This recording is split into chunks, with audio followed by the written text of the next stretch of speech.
Raise your hand if you've ever sat in a meeting, said something smart, and immediately thought, wait, they're going to figure out I have no idea what I'm doing.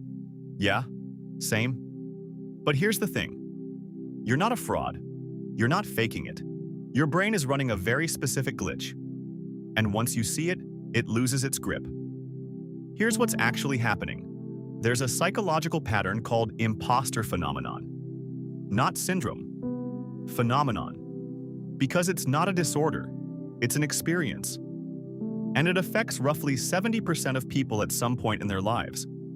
High achievers especially. Which means the more competent you actually are, the more likely you are to feel like a fraud. That's not irony. That's the mechanism. Here's why it works that way. When you're genuinely skilled, you know how much you don't know. You can see the gaps. You can see where your knowledge ends and uncertainty begins. Someone with no skill can't see the gaps because they don't know enough to know what's missing. This is called the Dunning-Kruger effect in reverse. Experts feel less confident than novices because experts can actually map their own ignorance. Your self-doubt is a byproduct of your competence. Let that land. The second piece is attribution error. When something goes well, you attribute it to luck, to timing, to other people. When something goes badly, you attribute it to you, to your inadequacy, to proof that you don't belong. This is a cognitive distortion, a systematic misfiling of evidence. Your brain is keeping two separate ledgers, one for luck, one for failure. And it's putting all your successes in the luck column and all your failures in the you column. That ledger is not accurate. It's not objective.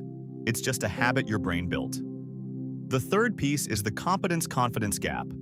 Confidence usually follows competence. But there's a lag. You build the skill before your brain updates its self-image to match.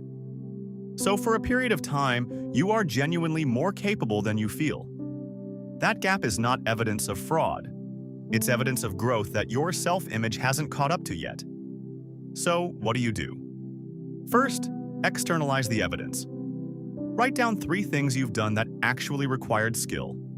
Not luck, not circumstance. Skill.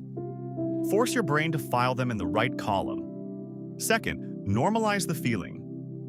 Impostor phenomenon is most common in high-performing environments. If you feel it, you're probably in a room where the bar is high. That's a good sign. Third, reframe the self-doubt. Doubt means you care about doing it well. Someone who doesn't care doesn't doubt. Your self-doubt is not proof you don't belong. It's proof you take it seriously. Most people think feeling like a fraud means they are one. But now you know it actually means your brain is doing something competent brains do. It's mapping its own limits. That's not weakness. That's metacognition. Comment below. What's one thing you've done that actually required real skill?